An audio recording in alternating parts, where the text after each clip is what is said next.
वो कह रहे हैं हम देंगे। हाँ तो वो देने के लिए हम मना कहाँ कर रहे हैं? तो कह रहे हैं हम देंगे। हाँ तो स्टेट गवर्नमेंट हम लोग जो चाह रहे हैं वो इसलिए चाह रहे हैं क्योंकि जो पेट्रोल डीजल का जो इफेक्ट पड़ता है वो किसानों को पड़ता है, वो गरीब जो मैन्युफैक्चरिंग कर रहे हैं उनको पड़ रहा है। नहीं, लेकिन मोदी जी से प्रेम बस से प्रकाश जी, अगर ना पाठक जी प्रकाश जी जाके दे आए। देखिए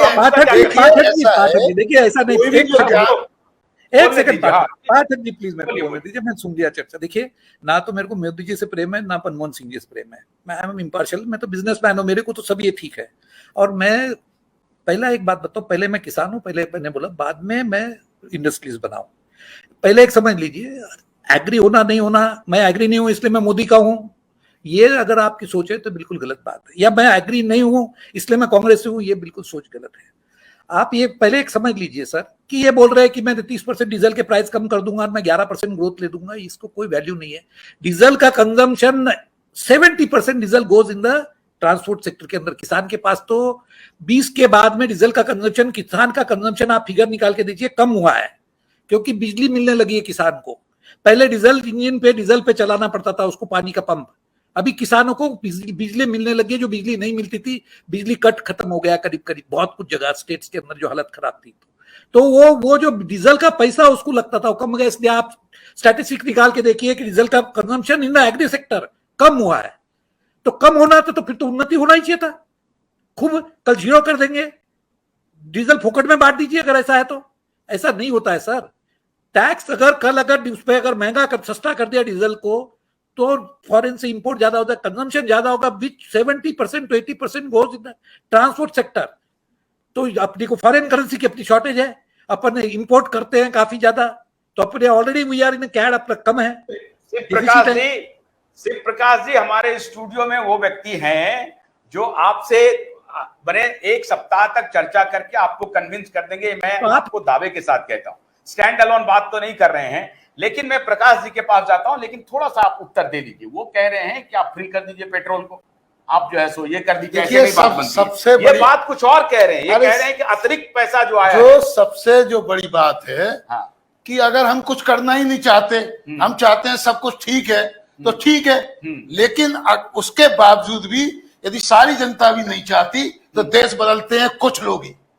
तो ध्रुव अग्रवाल कुछ है जिसको 4 प्रधानमंत्री, 4 राष्ट्रपति इंक्लूडिंग मोदी जी सम्मानित कर चुके हैं, चाइना गवर्नमेंट सम्मानित कर चुकी है, थाईलैंड गवर्नमेंट सम्मानित कर चुकी है, यूएसए में सम्मानित हो चुके हैं, बकिंगम पैलेस लंदन के अंदर 78 देशों के चीफ जस्टिस ने जिसको सम्मानित किया है। तो उसके अलावा प्रतिभा देवी पाटिल विज्ञान भवन में सम्मानित कर चुकी हैं। तो मेरे जो व्हाइट पेपर है पूरे वर्ल्ड में पब्लिश हुए हैं। तो ये नहीं चाहता कि हर आदमी केवल अपनी रोजी रोटी तक बिजी है।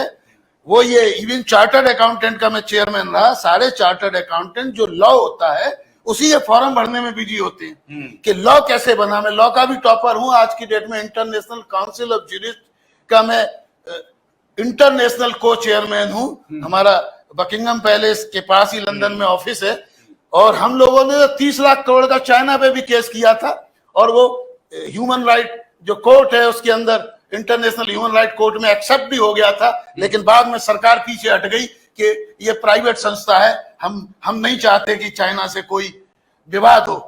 तो मैं आपको जो बात बताना चाह रहा हूं कि ये सारी चीजें, अगर आप किसान की बात करेंगे, मैं भी सबसे बड़ी डेयरी चला रहा हूं भारत सरकार के साथ मिलके, लेकिन क्या आपको जस्टिफाई लगता है कि गोबर पे 5% से बढ़ा के 12% जीएसटी कर दिया जाए, गौमूत्र पे 5% से बढ़ा के 12% कर दिया जाए, और हम कहें कि हम गौ प्रेमी है, हम गाय प्रेमी है? तो बहुत सारी चीजें हैं किसानों के लिए जो बात कर रहे हैं। सबसे ज्यादा ट्रांसपोर्ट जो किसान का माल है, आपने कहा डीजल खर्च होता है ट्रांसपोर्ट में, तो जो माल है किसान का जो वो ट्रांसपोर्ट के साथ ही मंडी पे पहुंचता है, तो सबसे बड़ा जो ट्रांसपोर्ट का जो खर्चा है वो किसान पर ही आता है। केवल पानी निकालने के लिए ही डीजल यूज नहीं होता, हर चीज के लिए। आज हार्वेस्टर मशीन, गेहूं कैसे कटता है? आदमी काटता है क्या? ये हार्वेस्टर मशीन बिजली की बनी हुई है क्या कोई? बेसिकली बात यह है कि मैं 600 ब्लॉक के 5.5 लाख गांव के अंदर 6 करोड़ रोजगार के लिए कृत संकल्प हूं, और बहुत सारी चीजें कर रहे हैं। यहां भी ये एकेडमिक डिस्कशन है कि ये करना है और ये होगा, डेफिनेट होगा। अभी आपको यदि उदाहरण से समझना है तो उदाहरण से समझाता हूं। मैं भारतीय उद्योग व्यापार मंडल का राष्ट्रीय महामंत्री हूं। अटल बिहारी वाजपेयी जी प्रधानमंत्री थे, उस समय तक 40 लाख रुपए तक की जो एमएसएमई होती थी, उस समय एसएसआई कहलाती थी, उसमें 40 लाख रुपए तक पे एक्साइज एग्जम्पशन थी।